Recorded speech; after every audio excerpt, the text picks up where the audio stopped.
In the name of Almighty God, who has given me an opportunity for sharing knowledge with you today. Assalamu alaikum students, this is Amjad Masigul. I gonna share with you today genomic or genome organization and their resources. What's genomic organization? It refers to the linear order of DNA elements and their divisions into chromosomes.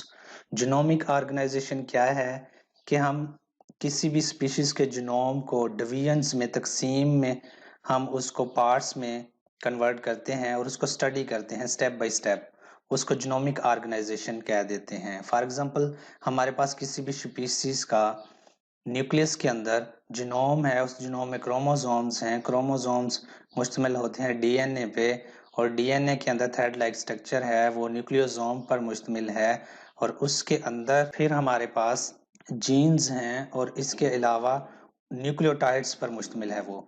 ये इसकी बड़े level से छोटे level तक जो divisions है इसको genomic organisation बोल देते हैं।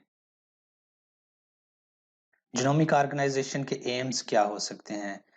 डीएनए और आरएनए को और इसकी सिमिलैरिटीज को, डिफरेंसेस को समझने के लिए हम जीनोमिक ऑर्गेनाइजेशन करते हैं और स्ट्रक्चर्स ऑफ डीएनए और आरएनए को समझने के लिए। इसके अलावा हमारे पास जितने भी जीनोम्स होते हैं डिफरेंट स्पीशीज के, उनको हम अंडरस्टैंड करने के लिए वायरस है, प्रोकैरियोट्स हैं, यूकैरियोट्स हैं, इनके जीनोम्स को हम स्टडी करने के लिए जीनोमिक ऑर्गेनाइजेशन करते हैं। हमारे पास यहाँ पर रिव्यू में डीएनए का स्ट्रक्चर है जो कि डबल स्टैंडर्ड है और आरएनए का स्ट्रक्चर है जो कि सिंगल स्टैंडर्ड है। और डीएनए के अंदर आपको पता ही है कि एटीजीसी न्यूक्लियोटाइड्स होते हैं जो कि नाइट्रोजनी बेसिस हैं और आरएनए के अंदर टी की जगह पे यू होती है।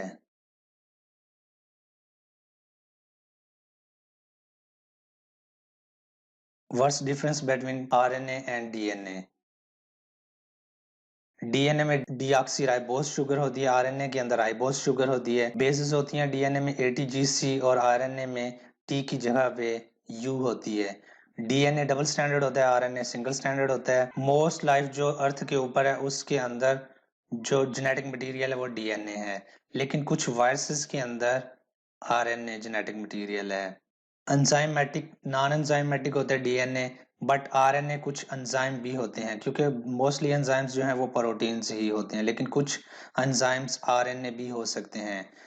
डीएनए का स्ट्रक्चर डबल हेलिक्स होता है बट आरएनए का लीनियर और फोल्डेड होता है।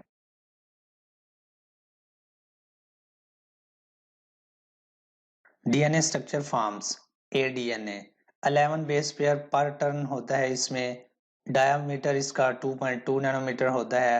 राइट हैंडेड डबल हेलिक्स ये बनाता है, शॉर्ट एंड वाइड होता है, found in low humidity. Z DNA होता है 12 बेस पेयर पर टर्न इसके अंदर होते हैं और डायमीटर इसका 1.8 nanometre. Left handed double helix बनाता है और ये थिन एंड इलांगेटेड होता है। बी डीएनए 10 बेस पेयर पर टर्न होते हैं, इसमें diameter 2 nanometre. Right handed double helix बनाता है, ये हाई ह्यूमिडिटी कंडीशंस के अंदर होता है and one most of found in the cell. A DNA से और जी डीएनए से जो क्वांटिटी में सबसे ज्यादा सेल्स के अंदर मोस्ट प्रोबेबल पाया जाता है वो बी डीएनए है। Different genomes and their resources. हमारे पास डिफरेंट जीनोम्स हैं और वो किन स्पीशीज के अंदर पाए जाते हैं, किस लाइफ के अंदर हैं, वो उनके सोर्सेज हैं। वायरसेस का जीनोम होता है प्रोकैरियोट्स का और यूकैरियोट्स का जो हमारे पास basics. Viral genome,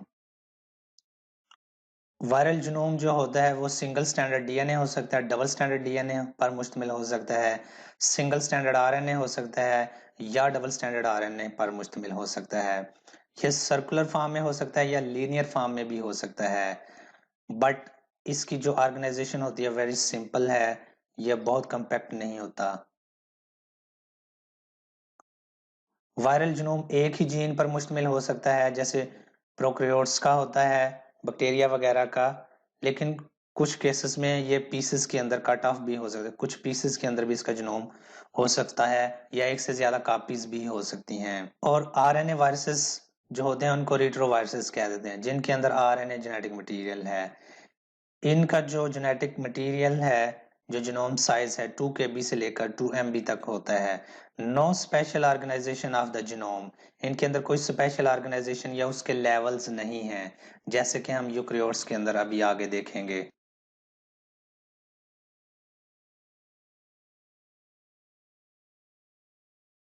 prokaryotic genome, prokaryotic genome single molecule पर मुश्तमिल होता है। फॉर एग्जांपल एक ही जीन या एक ही लंबा स्ट्रैंड ऑफ डीएनए प्रेजेंट होता है सेल के अंदर, और ये सर्कुलर फॉर्म में हो सकता है या लीनियर फॉर्म में। इसके अलावा डबल स्टैंडर्ड डीएनए होता है ये। इसके अलावा एक और एक्सेस में इनके पास सर्कुलर डीएनए भी पड़ा हो सकता है, जिसको प्लाज्मिड बोलते हैं। ज्यादा मोस्ट केसेस में बैक्टीरिया के अंदर पाया जाता है। इसकी जो ऑर्गेनाइजेशन है न्यूक्लियोइड की फॉर्म में पाया जाता है, प्रेजेंट होता है बैक्टीरिया के अंदर या प्रोकैरियोट्स के अंदर। जो जीनोम है लीनियर या सर्कुलर, थोड़ा सा कंपैक्ट कोइल्ड अराउंड बन जाएगा, उसको न्यूक्लियोइड यानी कि पैकेज अपने आप को करने के लिए ये ऐसे करता है, उसको न्यूक्लियोइड बोल देते हैं।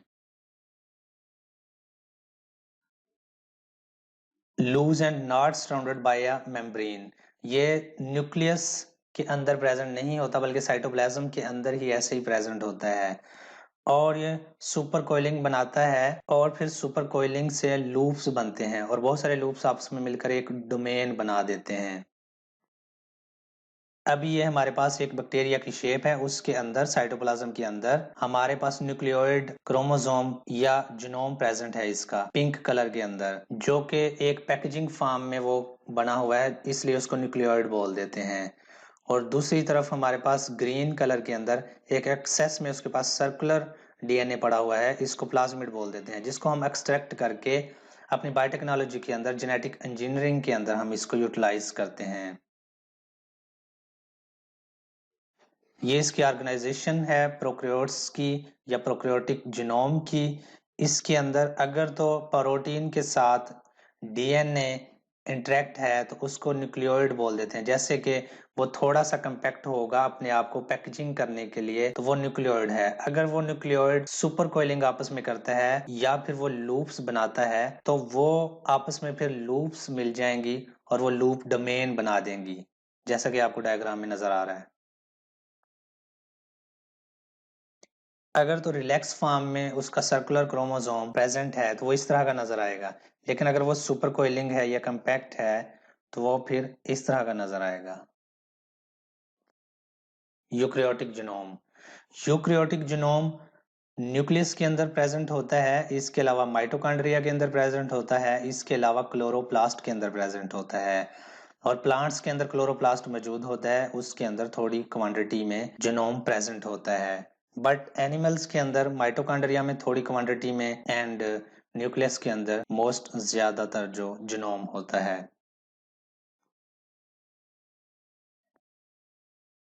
यूकेरियोट्स का जीनोम डबल स्टैंडर्ड डीएनए पर मुश्तमिल होता है, और ये क्रोमोसोम्स पर मुश्तमिल होता है, जो कि डबल स्टैंडर्ड डीएनए पैकेजिंग करके क्रोमोसोम्स बनाता है।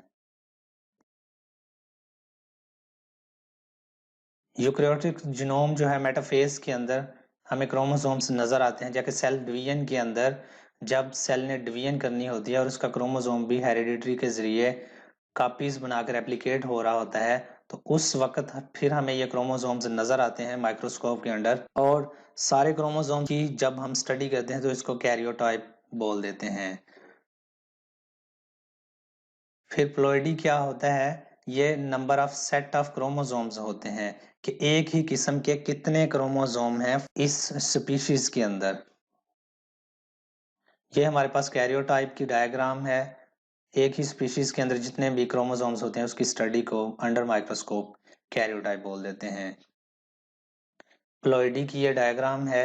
हमारे पास हैप्लॉइड सेल्स के अंदर, जो कि जर्म सेल्स होते हैं, 1n नंबर ऑफ क्रोमोसोम्स होते हैं, और सोमेटिक सेल्स के अंदर जो कि डिप्लॉइड हैं 2n नंबर ऑफ क्रोमोसोम्स होते हैं। ट्रिप्लॉइड भी हो सकते हैं, टेट्राप्लॉइड भी प्लॉइडी के लिहाज से कुछ स्पीशीज होती हैं। यानी कि अगर एक ही किस्म का एक ही क्रोमोसोम होगा तो उसको हम हैप्लॉइड बोल देंगे या 1n। अगर एक ही किस्म के दो क्रोमोसोम्स प्रेजेंट हैं, जैसे कि हमारे सोमेटिक सेल्स के अंदर, ह्यूमन के अंदर दो कॉपीज ऑफ क्रोमोसोम्स होती हैं, एक ही किस्म के दो क्रोमोसोम्स, तो इसको डिप्लॉइड बोल देंगे या 2n। तो वीट के अंदर वो हेक्साप्लॉइडी है, 6 क्रोमोसोम्स होते हैं एक ही टाइप के। Measurement of eukaryotic genome sizes. तो हमारे पास ये यहाँ पे सी वैल्यू है जो कि पिकोग्राम है, यानी कि हमारे पास डिफरेंट साइजेस हैं क्रोमोसोम्स के, हमारे पास डिफरेंट साइजेस हैं जीनोम्स के। तो हप्लॉइड जीनोम जो है वो लेंगे हम सारी स्पीशीज का, उसको सीक्वेंस करेंगे और उसकी क्वांटिटी देखेंगे कि कितने बेस पेयर है वो, उसको पिकोग्राम के अंदर जब काउंट करके तो वो फिर साइज हर स्पीशीज का डिफरेंट डिफरेंट आता है, उसको सी वैल्यू बोल देते हैं। यूकैरियोटिक जीनोम इस तरह का हमें नजर आता है जिसकी पैकेजिंग हुई होती है सेल के अंदर न्यूक्लियस, न्यूक्लियस के अंदर क्रोमोसोम्स प्रेजेंट होते हैं जो कि most compact form of genome है। और जब हम इसको अनफोल्ड करेंगे क्रोमोसोम्स को, थ्रेड लाइक स्ट्रक्चर हमारा डीएनए उसमें प्रेजेंट होगा, उसको हम अनफोल्ड करने की कोशिश करेंगे तो वो न्यूक्लियोसोम पर मुश्तमिल होगा। न्यूक्लियोसोम में प्रोटीन रैप हुई हुई है डीएनए थ्रेड लाइक स्ट्रक्चर से, और जब हम उनको देखेंगे मजीद आगे फर्दर तो वो वाला डीएनए जीन्स पर मुश्तमिल होता है और वो वाले सारे नाइट्रोजनी बेसिस या न्यूक्लियोटाइड पर मुश्तमिल होते हैं। Double standard DNA plus histones, 8 molecules of histone proteins होंगे और 147 बेस पेयर ऑफ डीएनए होगा, तो वो उसके ऊपर रैप कर देगा, उसको हम न्यूक्लियोसोम बोल देते हैं। और डिफरेंट किस्म की यहाँ पे हमारे पास हिस्टोन प्रोटीन्स होती हैं। एक न्यूक्लियोसोम से दूसरे न्यूक्लियोसोम का जो फासला होता है वो 40 से 50 बेस पेयर होता है, और ये इस तरह से हमें नजर आते हैं जैसे बीड्स ऑन अ स्ट्रिंग। तो जैसे हमारे पास रस्सी के ऊपर, हमारे पास स्ट्रिंग के ऊपर वो मोती नजर आ रहे होते हैं, दाने नजर आ रहे होते हैं, जैसे नीचे वाली डायग्राम के अंदर नजर आ रहा है, इस तरह के स्ट्रक्चर्स बनते हैं हमारे पास न्यूक्लियोसोम के।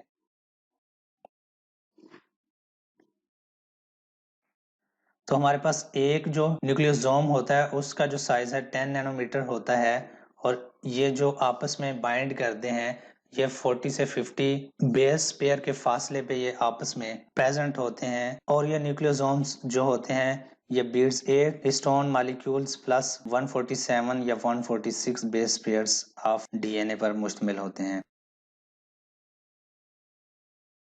इस तरह से ये इस तरह के स्ट्रक्चर्स बना देते हैं। Nucleosomes to chromatin fiber.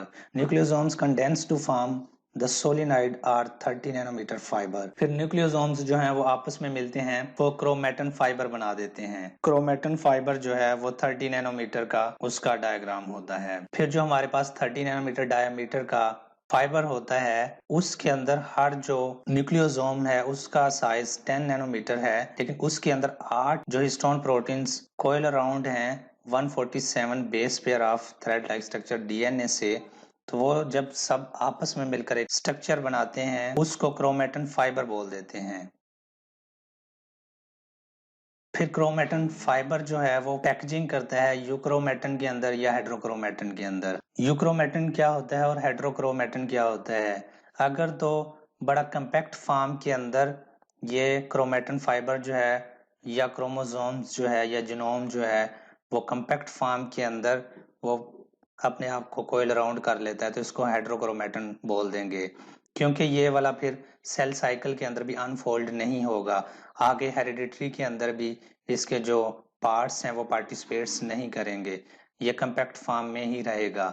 लेकिन यूक्रोमेटिन क्या करता है कि ये अनफोल्ड हो जाता है, ये लूजली पैक्ड होता है और अनफोल्ड होके जब सेल डिवीजन होगी हेरिडिटरी के अंदर अपनी आगे इनहेरिटेंस को काज करेगा और उसमें इसके पार्ट्स, इसके जीन्स पार्टिसिपेट करेंगे।